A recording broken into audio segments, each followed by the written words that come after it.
A partir de agora, a aula está sendo gravada, viu, pessoal? Vocês sabem que se quiserem compartilhar o webcam, façam isso de consciência de que eu estou gravando a aula para deixar disponível no YouTube para os outros colegas poderem assistir. Então, ao compartilhar sua webcam, ao mesmo tempo, você está concordando com a exibição da sua imagem. Títulos de crédito, vamos começar a falar. Tá? O ramo do direito, o sub-ramo do direito empresarial que estuda os títulos de crédito é o direito que a gente chama de direito cambiário, ok? Daqui a pouco eu explico para vocês por que é direito cambiário, porque é normal chamar títulos de crédito de cambiais, ok? Justamente porque o título de crédito também pode ser trocado no lugar da moeda, tá certo? Mas a gente vai falar disso daqui a pouquinho. Bom, o estudo dos títulos de crédito, ele tem dois momentos principais. O primeiro momento, a gente fala um pouco de uma teoria geral do direito cambiário, tá? E depois a gente fala de alguns títulos de crédito em espécie. Os principais a gente vai mencionar na nossa aula, ok?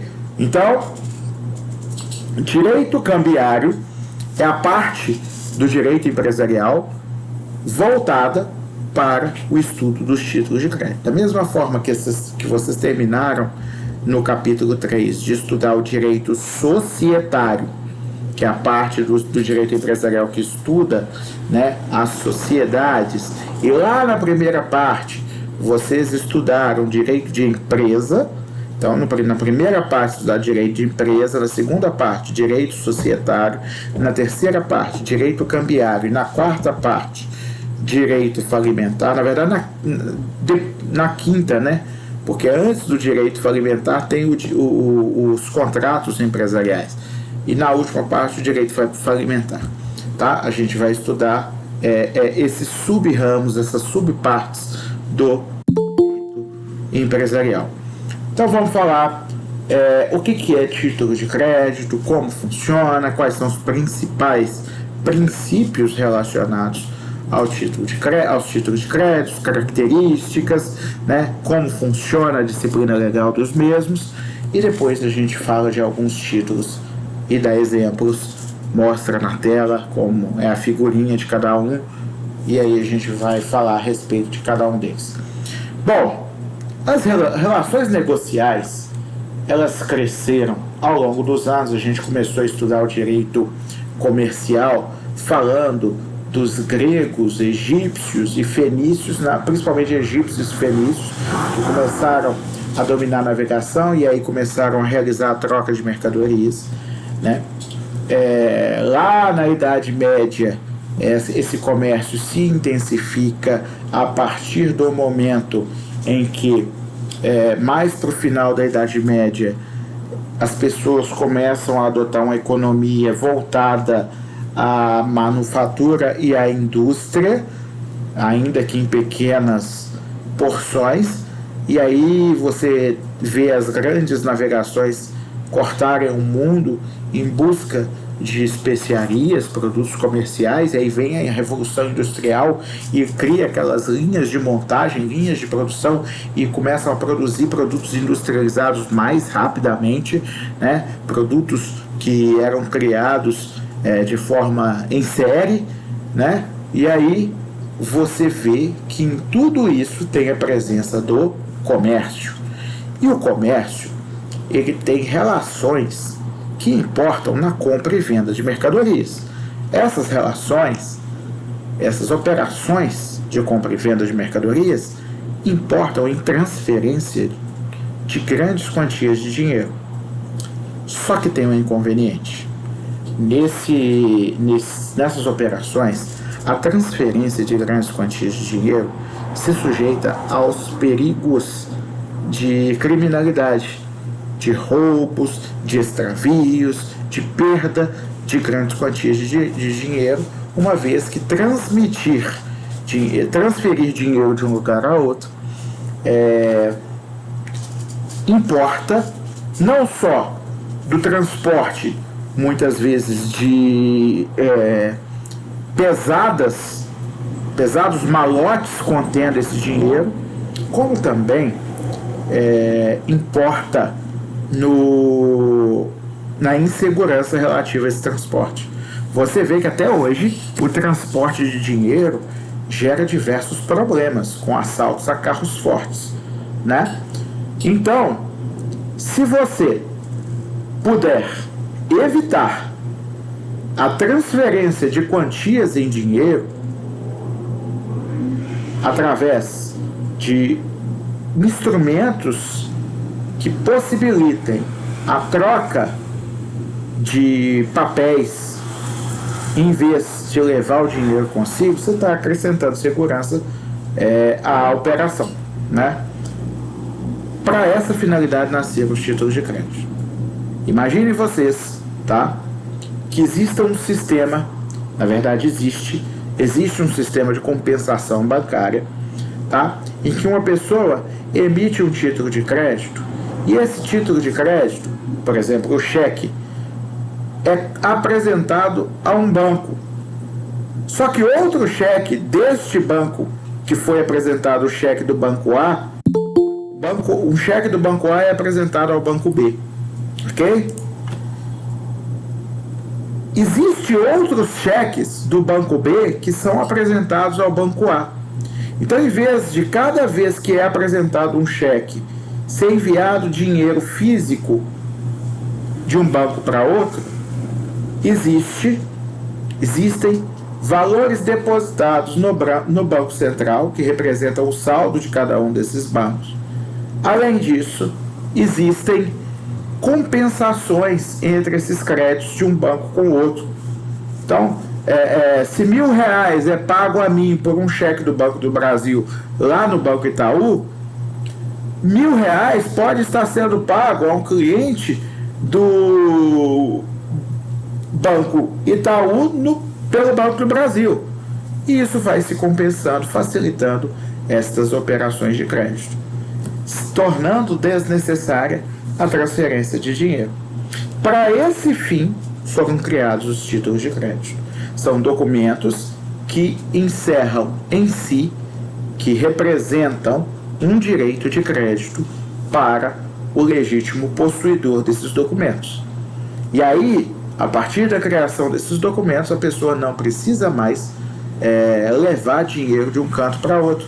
Ela pode simplesmente apresentar esse documento no local onde ela deseja receber o dinheiro. Ok?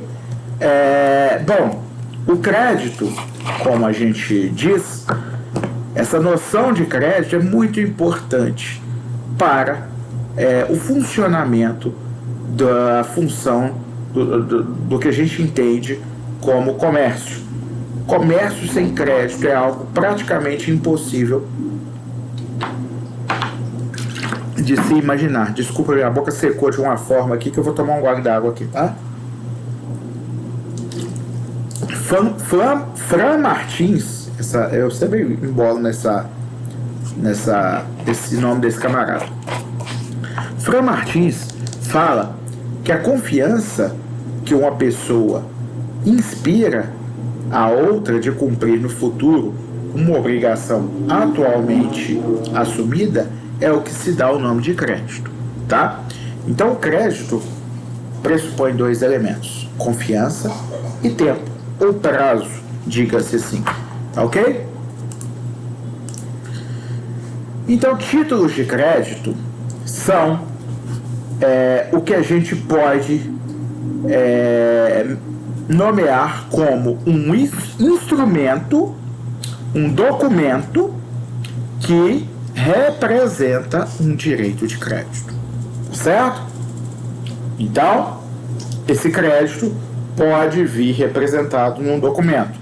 Quando o crédito está estampado, representado num documento, tem-se um título de crédito, tá? Então, títulos de crédito são papéis em que estão incorporados os direitos do credor contra o devedor.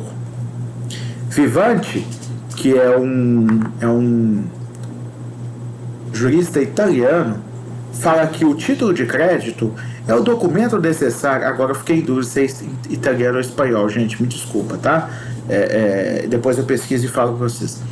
Título de crédito é o documento necessário para o exercício do direito literal e autônomo nele mencionado.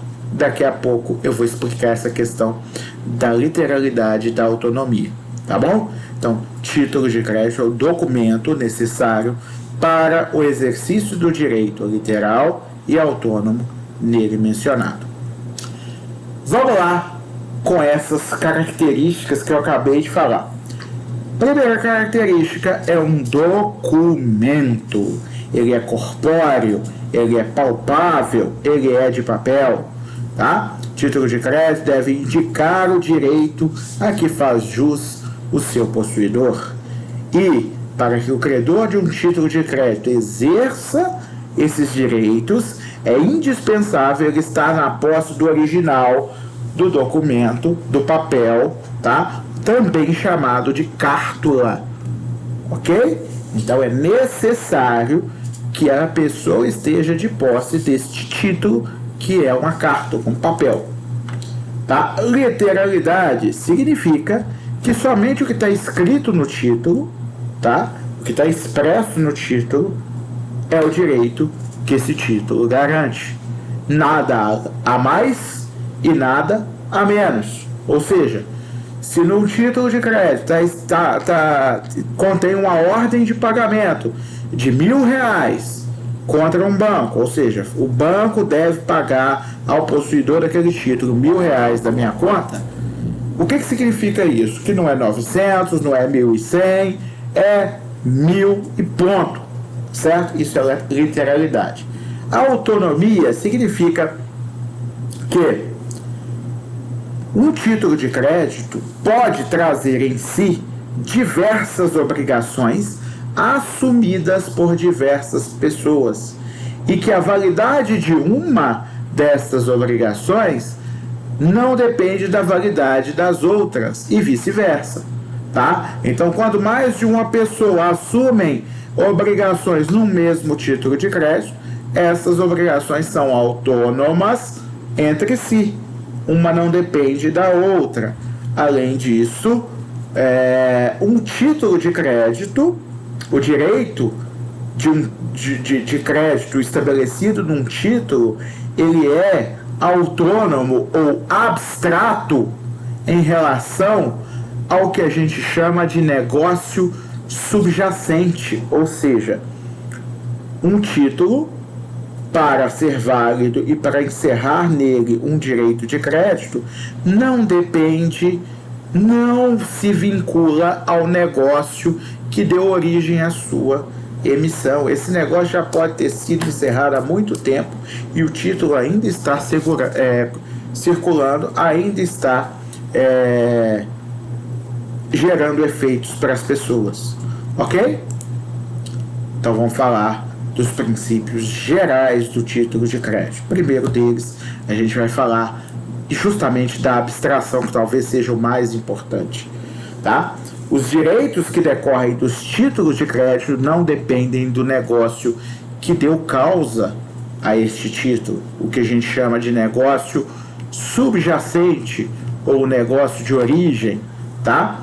No momento em que um título é emitido, ele se desvincula do negócio de origem, podendo livremente circular entre pessoas que não fizeram parte desse negócio de origem.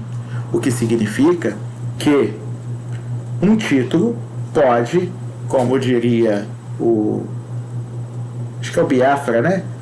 Ele pode voar, subir, ir por onde for, certo? Ele pode passear, circular livremente. Eu não aceito que vocês não comentem a minha musiquinha. Podem falar aí a respeito, tá? O que acharam? Tá ótimo, tá péssimo? Podem falar alguma coisa, senão eu vou achar que vocês estão dormindo. Tá antiga, né, professor? Mas Antigo, mas eu sou antigo. Outro dia eu tava fazendo uma petição. é da minha época também. Outro dia não, uns 10 anos atrás, que eu sou advogado há 15 anos, tá, galera?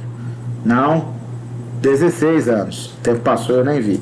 Esse 2020 passou voando e a gente nem viu. O que acontece? Eu sou advogado há 16 anos. E eu estou com minha atual não, única esposa, né? Estou com minha esposa há 14 anos, namorando, casado há quase 10, né? E ela é sócia do meu escritório, trabalha comigo há muito tempo. E aí a minha esposa, um dia eu estava digitando uma petição e era um acordo de visitas, né, de convivência do pai com o filho. E eu falei que o pai ia pegar o menino depois da hora da escola, na sexta-feira, e devolvê-lo no domingo, à hora do crepúsculo. Aí minha esposa riu demais, né? Porque eu falei, pô, você foi muito poético. E quando você mostrar isso pra eles, eles vão muito saber o que é a hora do crepúsculo. Faz favor, coloca a hora certa aí. Aí eu mudei. Mas são coisas que a gente fala. Eu uso as palavras dentifrício, alpendre e assim sucessivamente. Crepúsculo, tá? E a minha esposa vive me zoando por causa disso, que fala que eu sou muito antigo, tá? Então, fica aí. Não, professor, mas a musiquinha da minha época também. Então tamo junto na antiguidade. Galera, tamo junto. Princípio da abstração, então, significa que a partir do momento que é emitido um título de crédito, ele se desvincula do negócio subjacente. O que significa? Que o negócio subjacente permanece valendo entre os contratantes, aqueles que assinaram o contrato. Mas o título que foi emitido pode ser repassado adiante. E depois que ele sai das mãos de quem o recebeu e é passado legalmente para outra pessoa e daí adiante e vai passando, essas pessoas não fazem parte do negócio subjacente, daquele contrato lá atrás, mas eles têm, quem for o portador do título, o legítimo possuidor do título, ou o que a gente chama de beneficiário, ele tem o direito de crédito, apesar de não ter feito parte do negócio de origem, tá? Ou seja, o negócio, o título é abstrato em relação ao negócio subjacente. Tudo bem? Bom, princípio da autonomia, a gente já explicou, né? As relações contidas em um título são independentes entre si. Cada pessoa assume um tipo de obrigação no título. Por exemplo, um avalista, um endossante, tá? Cada um deles terá uma obrigação própria, que não tem nada a ver com a obrigação do outro. E não é porque um deu garantia X que o outro que deu garantia Y vai ter a mesma obrigação do um. Então, cada obrigação é diferente. Então, por exemplo, um endossante pode endossar apenas parte de um título e não o seu todo. Ok? Endossante não, perdão. Um endossante pode garantir o pagamento de apenas parte de um título e não do todo. Um avalista também pode avalizar apenas parte de um título e não do seu todo. Basta que isso seja discriminado. Avalizo apenas R$500. Aí outro avalista avaliza os outros R$500. Entendeu? Isso é possível. Ok? Então, a obrigação de um não depende da obrigação do outro, são coisas diferentes e entre si. Tá ok? Bom, princípio da literalidade, a gente já até falou dessa característica dos títulos, ela na verdade ela é tão importante que ela é um princípio, né? É que o título de crédito ele dá direito ao beneficiário a exercer o direito de crédito que está escrito nesse título, nem mais nem menos, literalmente o que está ali, ok? Então, isso significa que o credor, que é o beneficiário, ele não vai ter direito a nem mais nem menos, ou seja, ele vai ter direito literalmente ao que tiver escrito no título, certo? O princípio da cartularidade, a gente também já comentou, é que como o título é um documento, significa que para poder circular livremente, esse documento tem que ser na forma de papel, na forma de uma cártula, certo? Por quê? Porque esse título precisa poder circular de mão em mão para poder valer para as finalidades que se espera deles. Ah, professor, mas hoje tem PicPay, hoje não precisa mais de título, hoje você tem aí no conta, tá tudo muito fácil. Sim, as relações estão sendo simplificadas, tá? Mas todo mês, quando eu vou pagar meu condomínio daqui do meu apartamento e do meu escritório, eu tenho que voltar às origens, porque nenhum nem outro faz uso de aplicativo nem de conta bancária. Tem um lá que nem conta no banco não tem, você tem que entregar o dinheiro na mão dele. Ou tem outro que tem conta no banco, mas que você não tem, ele não tem o WhatsApp, então você tem que ligar para o fixo da casa dele e perguntar quanto que deu o valor do condomínio, certo? E aí ele não sabe também tirar uma foto do recibo e mandar para o nosso e-mail, não. Ele tem que ir lá pessoalmente entregar. Então, é muito cedo ainda na evolução da humanidade para dizer que os títulos de créditos entrarão em desuso. Eu tenho um vizinho aqui que tem um comércio que ele fala, olha, se eu falar que eu não recebo cheque, eu perco venda, certo? Então, normalmente, a gente recebe cheque das pessoas que têm mais confiança. A gente não aceita cheque de qualquer um.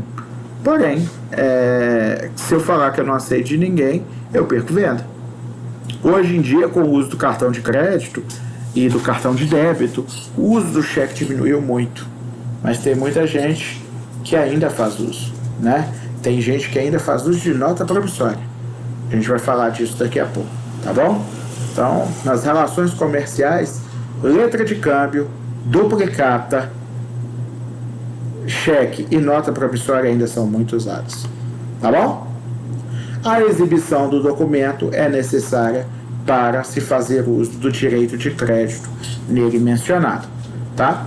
E outra coisa, a gente falou de cheque, aqui no Brasil ele está entrando em desuso, mas nos Estados Unidos ainda se usa muito cheque, tá? Cheque lá nos Estados Unidos é muito mais sério, né? Não sei se a legislação para quem emite cheque sem fundo ela é mais grave, mas é porque a pessoa, quando faz um cheque lá, ela geralmente leva a sério, tá? Que tem que pagar, né? Então, documento escrito em papel, né, normalmente, e para exercer o direito tem que exibir o documento.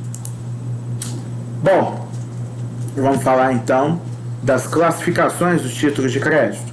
Podem ser eles típicos ou atípicos. Típicos são os títulos de créditos que são mencionados na lei, que tem regulamentação específica pela lei. Caso, por exemplo, de cheque, duplicata, nota promissória, letra de câmbio, etc. Tá? Atípicos são aqueles que não possuem regulamentação própria em lei e, entretanto, possuem validade como título de crédito. Exemplo, cédulas de crédito, conhecimento de transporte ou bilhete de transporte, como ticket de ônibus, passagem de avião, etc. Olha, professor, passagem de avião é um título de crédito? Observe, é um documento que te dá direito a embarcar em um avião. O crédito aí é uma obrigação de transporte, de se transportar. Eu não disse que é somente crédito em dinheiro. Eu disse que é um direito de crédito, credor, devedor. Tá? Então, por exemplo, um bilhete de uma passagem de ônibus te dá o direito de embarcar no ônibus e ser levado a determinado lugar. São títulos de crédito atípicos, né? Que não são tão usados em relações comerciais, mas são usados em contratos da vida civil das pessoas. Títulos de crédito podem ser causais ou abstratos. Nossa, professor, você acabou de falar que o título de crédito é abstrato. Existem alguns títulos de crédito que dependem, para existir, da existência de um negócio subjacente.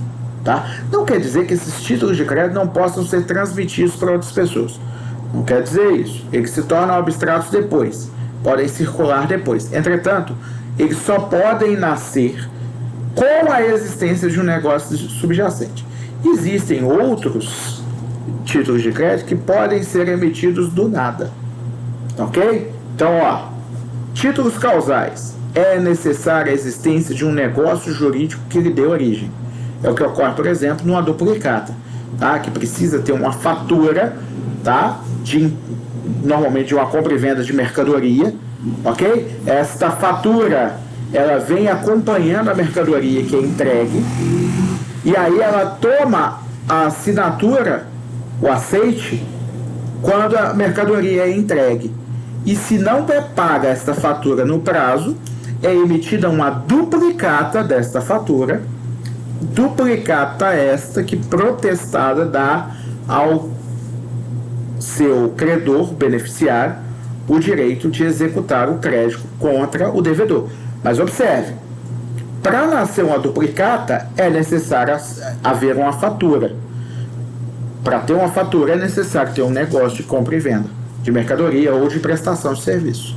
Não havendo prestação de serviço nem compra e venda de mercadorias, entrega de mercadoria, não tem fatura e, consequentemente, não tem duplicata dessa fatura. Ok? Então, para nascer uma duplicata é preciso ter um negócio. Agora, cheque. Precisa ter um negócio subjacente? Não. Por que você emitiu esse cheque? Porque eu quis.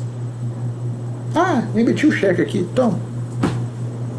Ah, mas tem um negócio subjacente que é uma doação. Tudo bem, mas não precisa ter. O negócio não precisa ser uma doação, não precisa ser uma compra e venda, não tem um negócio que dá origem à emissão desse título. Tá ok? Então, por exemplo, um cheque, ele não precisa de um negócio subjacente que lhe dê origem, uma causa específica que lhe dê origem, pode simplesmente ser emitido. Tá ok? Bom, quanto à circulação, o Fábio Coelho fala o seguinte: os títulos de crédito podem se classificar como nominais ou nominativos, que identificam o nome do credor. Vocês já viram falar de cheque nominal, né? Tem um campo no cheque que se indica a quem que deve ser pago aquele cheque, tá? E tem também os títulos ao portador, que não indicam o nome do credor, e por isso aquela pessoa que estiver com ele na mão vai ser o seu legítimo possuidor, tá? O portador daquele título é o seu legítimo possuidor. Já nos títulos nomeativos, somente a pessoa indicada no título que é o seu legítimo possuidor, ok? Sendo que, para transferir um título nomeativo, é preciso realizar um ato cambial de endosso. Que endosso é o ato cambial de transferir um título nominal para outra pessoa.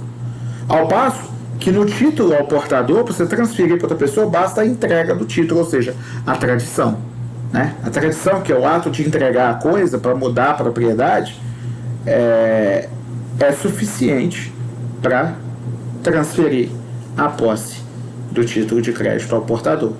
Se o título é nominal, tem que endossar, tá bom? Nós vamos falar logo, daqui a pouco, o que é endosso. Quanto ao prazo, os títulos de crédito podem se classificar como a prazo ou à vista. Existem títulos que só são à vista, por exemplo, cheque. Não existe cheque a prazo. O contrato de prazo entre emitente do cheque e beneficiário só vincula os dois, não vincula o banco. Então, um cheque que tem lá aquele chorão, ou mesmo a data futura, que é apresentado ao banco, o banco vai pagar à vista, tá? Ah, mas você entrou com o cheque antes do tempo, você não podia ter feito isso. Não podia mesmo, não. Mas não é o banco que está errado de ter pagado à vista, não. É quem apresentou o cheque que está errado. E esse que apresentou o cheque pode responder por danos, perdas e danos materiais ou morais que causar ao emitente com a apresentação antes, porque ele está descumprindo um contrato, uma cláusula acessória de um contrato, que é a cláusula de prazo que ele concedeu, certo? Existe prova na microfilmagem do título que ele deu o prazo ao emitente. e se ele descumpriu, ele responde, tá? Porém, o banco não responde em nada, porque cheque é ordem de pagamento à vista. Agora, existem títulos, como a nota promissória, que podem ser à vista ou a prazo, certo? Ou existem outros títulos também que podem ser a prazo, como a letra de câmbio. Sendo a prazo, você admite que só depois do vencimento é que aquela dívida representada naquele título é exigível, tá ok? Então, pode-se mudar a data de vencimento de um título a prazo, ok? Mas o cheque é uma ordem de pagamento à vista. Endosso, acabei de falar nele, vamos explicar agora. O endosso é a forma de transferir direitos que decorrem de um título de crédito nominal. Se o título é nominal, ele só pode ser transferido por endosso, ok?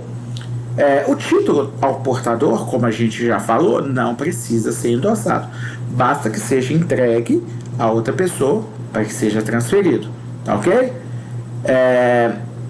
A pessoa que transfere o título para outra é chamada de endossador ou endossante. A pessoa que recebe para si o endosso é chamado de endossatário, tá? Então, nós temos o endossador ou o endossante, de um lado, é aquele que tinha o título antes e endossou para outra pessoa, e quem recebe o título e está recebendo na qualidade de endossatário, ok? Existe possibilidade de você cobrar um título do endossante, ou seja, ele antes era o beneficiário, ele passou o cheque para frente. Ele pode, em alguns casos, ser cobrado. Mas peraí, professor, não é só o emitente do título que teria que pagar? Você fala que aquele que endossa, transfere o título para outra pessoa, que era antes o credor, ele transferiu para outra pessoa, ele pode ser cobrado? Eu falei que em algumas situações sim, quando este endosso for dado com garantia. Como assim, professor? O endosso é uma assinatura no verso do título, tá? Então, quando o beneficiário, ou seja, aquele que está com o nome lá no campo destinado ao nome do beneficiário que vai receber, quando esse beneficiário assina o verso do título, ele está endossando este título. Este endosso, como eu vou dizer daqui à frente, pode ter ou não o nome de novo beneficiário, mas a gente fala disso depois, tá? Mas esse endosso ele pode ser com ou sem garantia. O endosso com garantia torna o próprio endossante um garantidor do pagamento do título, o que significa que ele pode vir a ser cobrado pelo pagamento desse título, tá ok? Dito isso, vamos seguir adiante, que depois eu volto nesse assunto. Do endosso não resulta somente a transferência da propriedade, mas também a garantia da realização pontual da prestação cambiária, a responsabilidade pela realização do seu valor. Você está vendo aí que o Fázio Júnior, ele considera que o endosso gera responsabilidade ao endossante. Eu tinha um professor, chamava Geraldo Honório, que quase ninguém gostava desse professor. Eu não tinha nada contra ele. Mas ele ensinava títulos de crédito com um livro de um cara chamado Tullio Ascarelli. Esse livro, a edição dele era de 1943, era escrito em português arcaico, tá? Um português antigo, lá da década de 40. Farmácia com PH, fato com C mudo antes do T e aí por diante. E era um saco estudar naquilo, mas a gente tinha que estudar, porque ele cobrava Ascarelli na prova. E aí, o Geraldo Honório ele explicava: olha, para você não ser responsabilizado por pagar um cheque que você endossou, você tem que escrever: pague-se a fulano, vírgula, sem garantia. Ou seja, você tem que deixar claro que você não é garantidor pelo fato de endossar. Mas, professor, aí quem recebe vai ser prejudicado. Aí eu digo para você, azar dele que aceitou que você endossasse para ele sem garantia. Se para ele era importante que você garantisse, ele falava, só aceito o cheque que você vai endossar para mim se você garantir. Então aí você escreve, pague-se a fulano de tal com garantia e assina. Dessa forma, o endosso tem garantia. Tá, professor, e o endosso que não menciona se é sem ou se é com garantia? Parte da doutrina e jurisprudência entendam que se ninguém falar nada é com garantia. Tá? Vocês estão vendo aí que o Fázio Júnior é um desse pessoal. Tá? Ele está dizendo o seguinte, que o endosso não transfere sua propriedade, mas garante o cumprimento da obrigação. Tá? Mas existe outra parte da doutrina que fala, ninguém pode celebrar um contrato ou assumir uma obrigação sem emitir uma manifestação de vontade. Então, se ele não emitiu manifestação de vontade alguma, ele não assumiu obrigação alguma. Tá certo? Essa corrente tem seus adeptos e a jurisprudência anda vacilando para o lado dela. Tá? Ou seja, melhor escrever se é sem ou se é com garantia. Melhor deixar claro, porque se você deixar essa questão da garantia em branco, não falar nada, pode ser interpretada para um ou para outro lado. Então é melhor que você expresse a sua vontade de forma categórica, de forma expressa. Tudo bem? Como assim, professor? Eu não entendi como é que você falou que tem que fazer o endosso. Você vai pegar o verso do cheque, tá? E vai escrever endosso para fulano de tal, ou pague-se a fulano de tal. Qualquer coisa que indique que você está transferido para fulano de tal a propriedade do título. E vai assinar, obviamente, tá? Você vai acrescentar a expressão sem garantia, se você fizer questão de não ser garantidor da dívida. E vai acrescentar a expressão com garantia, se quem está recebendo o cheque fizer questão de que você seja garantidor da dívida e você acabar concordando. Tá ok? O adquirente é chamado de endossatário, como eu já falei. Não há limites para o número de endossos em um título de crédito. Uai, professor, como é que você vai fazer um troço sem limite se tem que ser no verso do título? E na hora que não couber mais? Alguém sabe responder?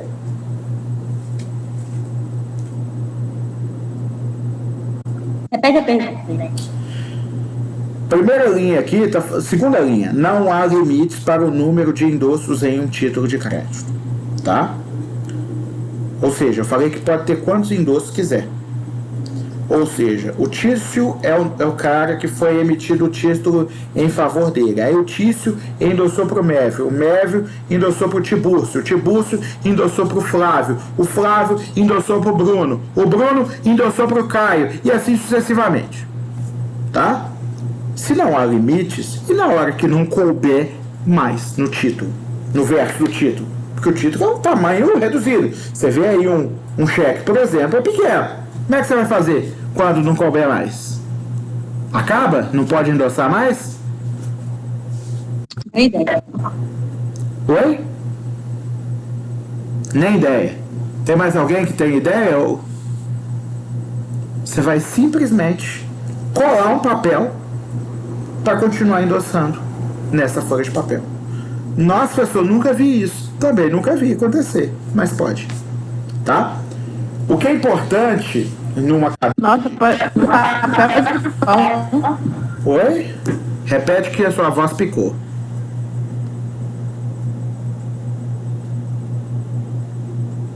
Pode falar. Você tem um papel de pão. Meu Deus. Pode ser até um papel de pão. Pode ser até um papel de pão. Ok? nada impede, inclusive, que seja um papel de pau. Tá ok? Só ver um negócio aqui, pessoal. Acho que tá gravando sim, porque tá gravando, tá tudo bonitinho.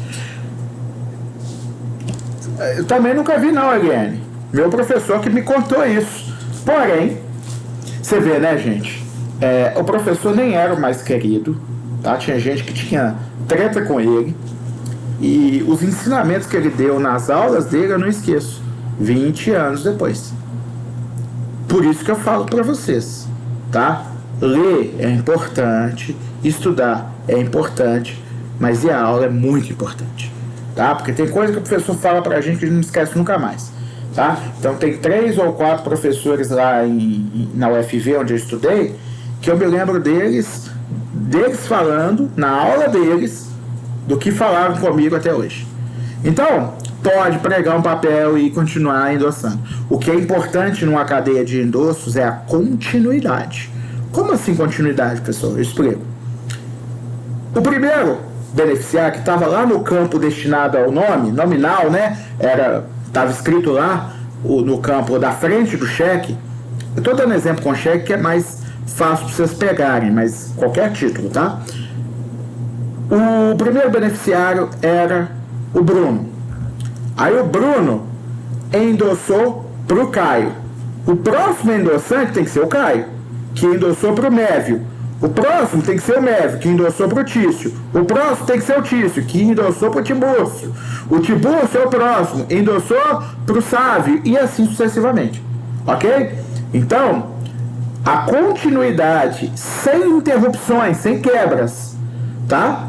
Na cadeia de endosso é que dá a legitimidade dessa cadeia de endosso. Obviamente, se você está endossando num papel anexo, colado no título, você deve assumir certas cautelas. Quais cautelas? Endosso o cheque número tal, do banco tal, da conta tal, ao qual esse formulário está anexado para fulano de tal. Por que você vai fazer isso? Por que você vai fazer isso? Para você garantir que esse papel não seja descolado e substituído por outra coisa. Tá? Óbvio. Ah, mas espera aí, se tiver substituído não vai ter a mesma... Tudo bem, mas só para garantir a continuidade, tá? Você toma algumas cautelas. Se não tiver essas cautelas, também vai valer, mas a segurança jurídica é menor. Então, basta colocar uma informaçãozinha que vincule esse papel ao cheque onde ele está colado, que torna impossível o uso desse papel em outro título de crédito, tá? Por exemplo, vamos supor que tenha 2 endossos feitos para você em cheques diferentes. Um é de R$100 e outro é de 1.000. Tá? Por algum motivo esse cara consegue pegar o de 1.000, mas você endossou para ele o de 100. Você entendeu o que eu quero dizer? Então, quando você cola uma folha nesse documento, você vai ter uma cautelazinha e escrever o número do cheque para evitar que essa folha colada anexa à cadeia para usar como cadeia de endosso seja retirada dali e usada em outro título. Só por isso, tá bom? Você tem que tomar esse cuidado. Então vamos lá, continuando. O endosso é feito com uma assinatura do endossante no verso do título. Então você vai conferir se o endossante assinou no verso para garantir que o cheque seja passado para frente. Pode também endossar assinando o anverso ou a frente.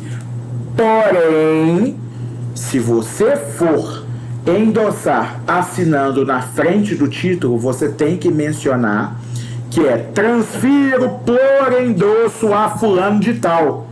Tem que mencionar que se trata de endosso antes da sua assinatura, porque a assinatura pura e simples na frente do título significa aval.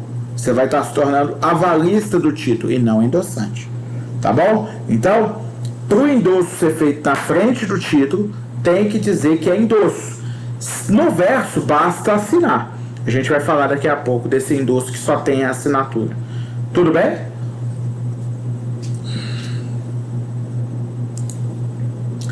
O endosso pode ser em branco ou em preto. Endosso em branco é a simples assinatura no verso que não menciona o próximo beneficiário. Por exemplo, o cheque foi emitido nominal a mim, Leonardo Henrique Chaim de Mello. Eu quero endossar esse cheque para qualquer pessoa que eu recebi. Aí eu simplesmente assino no verso, sem indicar o endossatário, o próximo beneficiário. Ok? Isso transforma o cheque em título ao portador. Porque já que eu endossei para quem quer que seja, quem quer que apareça, qualquer pessoa que pegar vai ser o atual possuidor do cheque. O endosso em preto é quando se indica expressamente o beneficiário do endosso no ato cambial do endosso. Então eu digo: pague-se a Ana Paula, etc. Coloca o nome dela, tá? Aí a Ana Paula vai endossar. Ela escreve: pague-se a Arthur Luiz. O Arthur Luiz vai endossar e fala: pague-se a Breno Henrique. Ok? Indica o nome do beneficiário. E lógico, cada vez que uma endossar vai ter assinatura. Certo? Todo mundo entendeu? Endosso em branco, endosso em preto? Tá? Então nós temos modalidades de endosso: endosso com garantia, endosso sem garantia. Endosso com garantia torna o endossante corresponsável pelo pagamento do título. Ou seja, se o emitente, que é o devedor principal, não pagar, o endossatário pode vir e cobrar do endossante. Tá certo? O endosso sem garantia não faz do endossante, aquele endossante que escreveu sem garantia no endosso, faz com que ele não seja responsável pelo pagamento do título. Ou seja, se o endossatário ou beneficiário não receber do devedor principal, que é o emitente do título, aquele que emitiu o título, ele não vai poder cobrar do endossante que endossou sem garantia. Tudo bem? Endosso em branco, aquele que não indica o nome do endossatário. Endosso em preto é o que indica o nome do endossatário. Ok? Posso seguir em diante?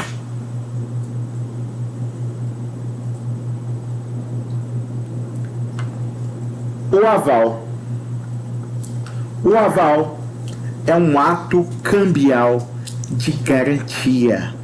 Ele serve para aumentar a garantia de um título de crédito, o que significa que, às vezes, a Vanessa Rodrigues quer me pagar com cheque, só que eu não confio nela o suficiente. Não confio nessa menina, não quero receber cheque dela, vai que ela não me paga. Aí eu viro para Vanessa Rodrigues e falo assim: ô Vanessa Rodrigues, faz o seguinte, arruma um avalista para assinar esse cheque com você. Aí a Vanessa vira para mim e fala assim: Léo, pode ser o Bruno Araújo? Ele é meu colega de turma. Ele falou que assina como avalista junto comigo. E o Bruno é meu cliente antigo, nunca deixou de pagar uma conta comigo, e no Bruno eu confio. Ou seja, o aval dado pelo Bruno a Vanessa tornou o título mais garantido para mim, certo? Então, este aval é um ato cambial de garantia em que uma pessoa chamada avalista garante o pagamento do título em favor do devedor principal, que é chamado de avalizado, ou de um co-obrigado. Por quê? O aval pode não ser dado ao emitente do título ou ao devedor principal, mas pode ser dado para um cara que endossou o título com garantia. Exemplo, eu recebi um cheque do João. João emitiu um cheque para mim. Eu quero endossar esse cheque para o Juan Davi. O Juan Davi falou: Léo, eu nem conheço esse João, tá? e eu não confio em você o suficiente. Se você pedir a alguma pessoa, tá, para ser seu avalista, para aumentar a garantia desse cheque, porque aí você é obrigado, porque você está endossando com garantia, o devedor principal, que é o emitente, já é obrigado a pagar em primeiro lugar, e aí você vai acrescentar mais uma pessoa para garantir esse título, que é o avalista. Eu falei, mas tudo bem, mas eu vou arrumar um avalista só para mim, que garante o pagamento da dívida só se eu não pagar, não se o devedor principal, porque é difícil eu arrumar um cara para ser avalista do João, que nem conhece o João, ser avalista do João. Então eu vou pedir para ele ser meu avalista. Tudo bem, o avalista pode ser só do devedor, tá? Então, por exemplo, eu endossei, pague-se a fulano de tal por endosso, tal, com garantia. Aí vem meu avalista e fala, avalizo a garantia dada por Leonardo a fulano de tal. E aí, se o devedor principal não paga, ele pode cobrar de mim e do avalista. Mas primeiro, ele tem que cobrar do devedor principal. O aval é um ato tão sério que coloca o avalista na mesma posição do devedor que ele avalizou. Certo? Isso significa que se Tício foi avalista de Bruno, o Bruno é o devedor principal e Tício é o avalista. Tá? O credor pode escolher cobrar de Tício, de Bruno, ou de Tício e Bruno ao mesmo tempo. O que significa que a obrigação entre o avalista e seu avalizado é solidária. E são obrigados a pagar a obrigação um ou outro sem benefício de ordem. O que é benefício de ordem? É aquilo que acontece na obrigação subsidiária. Na solidária não tem.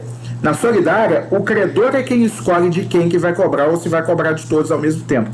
Já na obrigação subsidiária, primeiro você tem que cobrar de um. Se ele não tiver como pagar, aí você cobra do outro. O endossante, em relação ao devedor principal, ele tem benefício de ordem. Ou seja, eu primeiro vou cobrar do devedor principal. Ele não tem, aí eu vou atrás do endossante. Certo? O próximo endossante tem benefício de ordem também. Então, primeiro eu cobro do devedor principal. Depois cobro do segundo endossante. Depois cobro do terceiro endossante. E assim sucessivamente. Ok? Então é assim que funciona. Endossante tem benefício de ordem em relação aos endossantes anteriores e em relação ao devedor principal. A avalista não tem benefício de ordem em relação ao seu avalizado. Pode ser cobrado junto. Porém, o avalista de um endossante, tá? Naquele exemplo que eu dei, João emitiu o cheque para mim, eu endossei o cheque para o Bruno, tá? Beleza. O Tício foi meu avalista. Então nós temos João, devedor principal, eu com obrigado como endossante, tá? O Bruno com obrigado, perdão, o Tício, tá? Com obrigado comigo como meu avalista e o Bruno como endossatário e beneficiário. Bruno vai cobrar primeiro do devedor principal, apresentando o cheque ao banco. Se o devedor principal não tiver dinheiro para pagar, tá? Depois que ele apresentar ao banco, ele vai entrar com ação contra o João, que é o devedor principal. Se o João, ele até pode me incluir nessa ação, mas primeiro a gente investiga o patrimônio de João. João tem? Se João não tem, aí ele pode passar para mim e Tício, que é meu avalista, ao mesmo tempo. Então ele pode pegar metade meu, metade de Tício, tudo do Tício, tudo de mim, tá? Ou seja, não tem benefício de ordem entre mim e Tício. E o Bruno é o beneficiário. Então vocês perceberam que o avalista não tem benefício de ordem entre ele e seu avalizado. Ok? Mas aqueles que estão na posição anterior e precisam ser cobrados primeiro, tá? Por exemplo, o avalista do João pode ser cobrado junto com ele. Mas o meu avalista, ele pode ser cobrado somente junto comigo. Então, se eu tenho benefício de ordem em relação ao João, ou seja, o João tem que ser cobrado primeiro, só o João e o avalista de João são investigados os patrimônios dele primeiro. Depois, se não achou dinheiro com nenhum dos dois, passa para mim. E aí eu e o meu avalista podemos ser cobrados. Tá ok? E assim sucessivamente. Tudo bom? Detalhe: se um endossante ou se um avalista pagarem a dívida, qualquer pessoa pagar a dívida que não o devedor principal, esta pessoa que pagou a dívida tem direito de regresso contra o devedor principal. O que significa isso? João emitiu um cheque para mim. Eu endossei com garantia para Bruno. Bruno tentou cobrar de João, não conseguiu receber. Cobrou de mim. Eu fui lá e paguei. O cheque vem para mim. Com esse cheque na mão, eu posso cobrar de Bruno. Tá certo? Eu tenho direito de regresso contra o Bruno. Tá certo? A partir do momento em que eu pago o cheque, eu posso cobrar do Bruno. Do Bruno não, do João que emitiu. Tá? Desculpa, gente, eu confundi os nomes aqui. Emitiu para mim. Oi, João emitiu para mim e eu transferi pro Bruno. Tá? Bruno cobrou João, João não pagou. Eu fui obrigado a pagar. Eu fui e paguei Bruno. Tá? O cheque veio para mim, eu posso cobrar do emitente, que é João. Fala. Charlie. Mas isso vale somente para cheque, por exemplo? Não, para qualquer título de crédito, que pode ser transferido. Porque o empréstimo, por exemplo, que pega um empréstimo no banco. Aí você leva uma avalista. Como uma avalista. Isso. Se aquela pessoa não pagar, eu vou pagar. E como que eu cobro, Presta atenção. da outra pessoa? Presta atenção. O banco, ele recebe mês a mês a prestação. Não recebe? Sim. Pagou voluntariamente, na hora que o banco for cobrar na justiça, ele já pode cobrar de vocês dois. Porque o avalista entra na mesma posição que o devedor principal. Você entendeu? Ele não vai entrar na justiça só contra o devedor principal, e se o devedor principal não pagar, não vai entrar contra o avalista. Não, ele entra já contra os dois. Ele já entra de sola no peito dos dois. Você entendeu? E aí, se você pagar, você tem direito de regresso contra o devedor principal que você avalizou. Tá bom? Isso serve, né, para banco, essas cooperativas de crédito, esses negócios tudo que pega emprestado. Toda vez que você for avalista de alguém, tá? Você não terá benefício de ordem em relação a essa pessoa. Você pode ser cobrado judicialmente junto com ele. Tudo bem? Beleza. Então tá. Um contrato de garantia que garante ao garantidor o benefício de ordem é a fiança. Se você é fiador de alguém, você só pode ser cobrado se o patrimônio daquela pessoa não for suficiente para pagar a dívida. Então ele pode até entrar com ação contra os dois, mas primeiro olha o patrimônio do outro. Tá ok? Se o outro tiver dinheiro, tiver condição de pagar, não pode tirar nada do seu patrimônio. Tá? Então, se você é fiador de um contrato de locação, por exemplo, o primeiro vai no locatário. Olha, peraí, deixa eu ver se esse locatário aqui tem algum dinheiro para pagar os aluguéis que ele está devendo. Achei dinheiro em nome do locatário, beleza. Pagou a dívida, acabou. O fiador não é incomodado. Ele pode até ser réu na ação de cobrança de aluguel junto com o locatário, mas primeiro vai investigar dinheiro ou bens do locatário para pagar a dívida. Não achou nada, aí passa a investigar o patrimônio do fiador. Ao passo que, se o banco está cobrando, por exemplo, um contrato de um devedor principal e de um avalista, o banco já pode entrar pedindo a intervenção no patrimônio dos dois ao mesmo tempo. Entendido?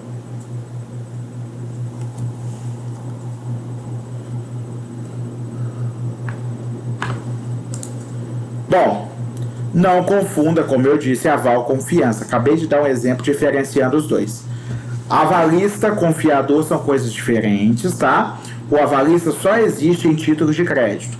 contratos bancários são chamados de cédulas de crédito bancário. Esses contratos valem como título de crédito, tá? A fiança e a figura do fiador em si é uma espécie que só existe no direito contratual. Então, por exemplo, um contrato de locação vai ter fiador, não vai ter avalista, tá bom? Uma cédula de crédito bancário ou um contrato de empréstimo bancário pode ter avalista, porque isso é considerado um título de crédito, tá bom? Bom, outra característica que eu não tinha falado dos títulos de crédito é a execuibilidade. O que a execuibilidade garante?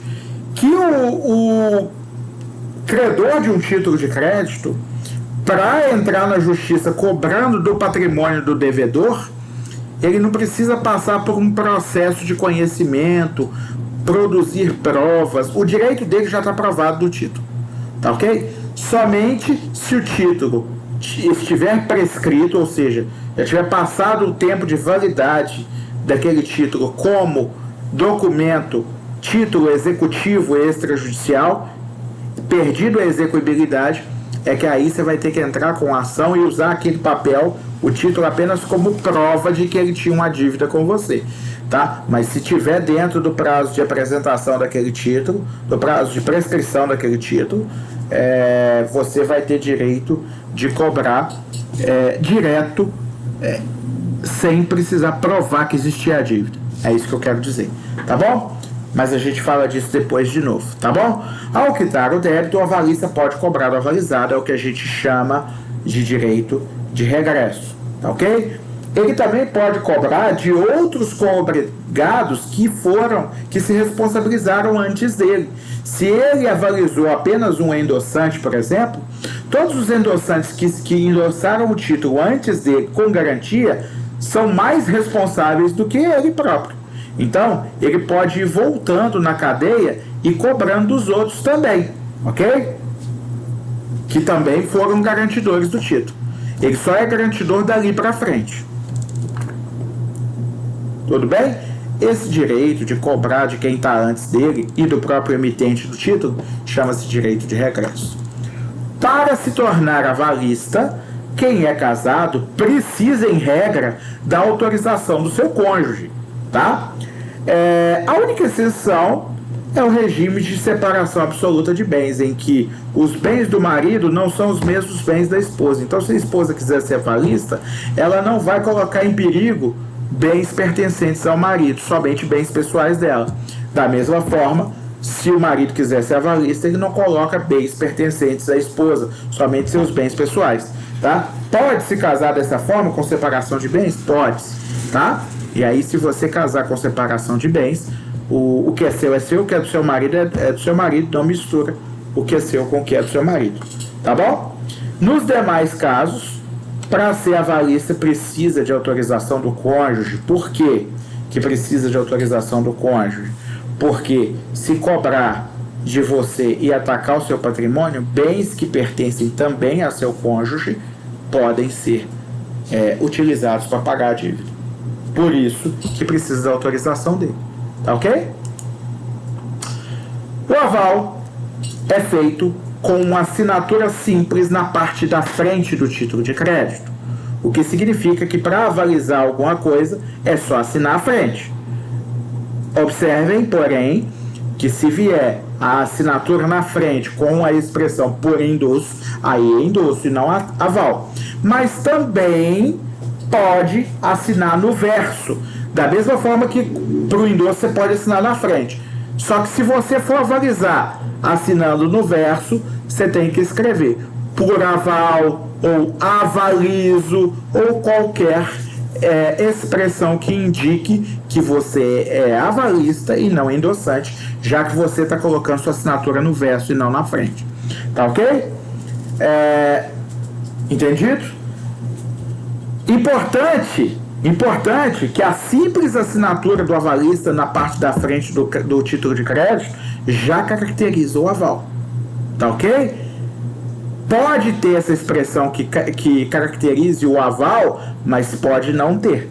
E só a assinatura na frente já indica aval.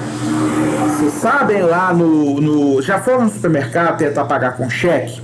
E aí chama o fiscal de caixa. Aí o fiscal de caixa chega, todo pomposo, cheio da importância. E aí ele pensa que está autorizando a receber um cheque assinando na frente. Já vi muito isso acontecer. Tá? Principalmente antigamente, que era mais normal pagar com cheque. Tá? Aí o fiscal de caixa assina a frente do cheque, achando que está autorizando o caixa a receber aquele cheque. Na verdade, ele está se tornando avalista do cheque. E o supermercado, se o cheque não for pago, pode cobrar do emitente? Pode, mas pode cobrar também daquele fiscal bobão que aceitou colocar a assinatura dele na frente de todos os cheques que são recebidos pelo estabelecimento. Tá bom? Bobão não, porque o emprego dele também dependia disso, então não dá para dizer. Tá? O aval pode ser simples, quando se tem um avalista avalizando um devedor, ou pode ser plural, quando se tem 2 ou mais avalistas avalizando o mesmo devedor. Se você for pensar, quanto mais avalistas tiver avalizando alguém, mais garantia se tem. Então, quanto mais avalista, melhor. Ser avalista é uma fria. Não seja, se você puder evitar. É trem que a gente só faz para irmão, para pai, para mãe, para filho, tá? Primo já não merece. Primo já não merece. Só se for primo criado como irmão. Tá bom? Porque é o melhor jeito de se perder a amizade. É ser fiador ou ser avalista. Tá certo? É o melhor jeito de se perder uma amizade. Porque o cara, na hora do aperto, ele não dá conta de pagar. E se ele não deu conta de pagar, quem vai ter que pagar? Você. E aí você fica com raiva dele. Só seja avalista se você pensa assim: não, cara, eu amo tanto esse cara que se ele tiver apertado, eu quero pagar essa dívida. Aí você pode ser avalista. Concorda comigo? Beleza. O aval pode ser cancelado somente até a entrega do título ao beneficiário. Depois que o beneficiário recebeu o título, só pode ser cancelado com a anuência do beneficiário. Se ele não concordar, não é cancelado mais. Aí o avalista está preso. Agora, antes do devedor entregar o título, você pode ir lá e falar: não, peraí que eu não quero ser avalista mais não, cancela isso aí. Tá ok?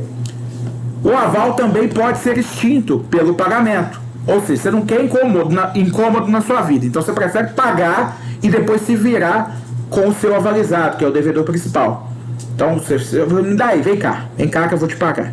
Você dá o dinheiro dele, toma aí R$1.000, que é o valor do cheque, e me dá esse cheque aqui, deixa eu resolver com ele lá. Ele vai me pagar em 10 parcelas de 100, tá tudo bem, entre mim e ele. Mas eu não quero você me enchendo o saco, não. Tá bom? Então, extingue-se a obrigação do aval com o pagamento. Uma vez pago o título, seja por quem quer que seja, tá? Os avais posteriores estão cancelados também.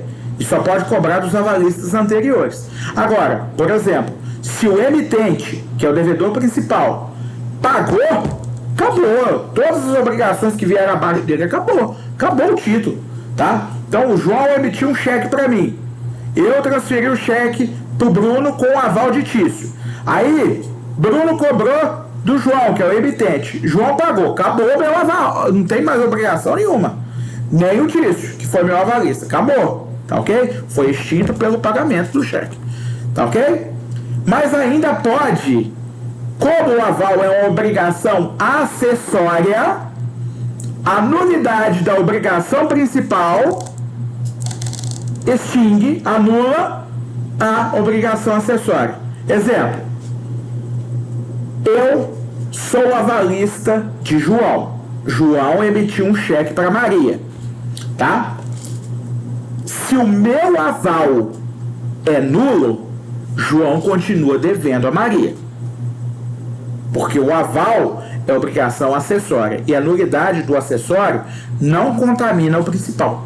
Agora, se o cheque é anulado, vamos supor que foi a assinatura de João foi falsa, tá? Não tinha assinatura de João. Foi o filho de João que assinou imitando a assinatura dele, uma assinatura que não tinha nada a ver com a dele. Ou seja, o cheque é nulo, tá? O meu aval também vai ser anulado. Acabou. Porque a nulidade do principal contamina o acessório e elimina o acessório, tá? Outro exemplo importante, vamos supor, eu sou o avalista, tá? O Tício é o devedor principal. Eu tenho 16 anos e não fui assistido pelo meu representante para fazer esse aval. Ou seja, o meu aval é anulável. Se o meu aval é anulado, Tício continua devedor, porque ele é o devedor principal. O meu aval é acessório. Agora vamos dar outro exemplo. Eu sou avalista, eu tenho 18 anos, posso assinar sozinho. Tício tem 16 anos, assumiu uma obrigação sem a assinatura do pai. Ou seja, não foi assistido pelo representante. Então, anulou-se a obrigação principal. Anulada a obrigação principal, o aval está anulado também. Todo mundo entendeu? A prescrição da dívida ou a decadência do direito também anulam o aval. Se o beneficiário ficou lá moscando, dormiu com aquele cheque lá 5, 6 anos e depois quis cobrar, não pode receber de mais ninguém. Tá bom? Houve prescrição. Tá bom? Tá ok, gente? A partir da próxima aula, a gente vai estudar títulos de crédito em espécie. Nós vamos passar para a letra de câmbio, depois nós vamos passar pela nota promissória, depois nós vamos passar pelo cheque e por último pela duplicata. Tá ok? Isso tudo vai cair na prova? Não, irmão. Na segunda. Matéria da prova já foi definida. Ah, tá. Prova, pessoal, até o fim de direito societário. Tá bom? Ah, tá. Obrigado. Sociedade anônima para trás. Tá bom? Vocês viram a aulinha de sábado que eu deixei gravada lá no portal?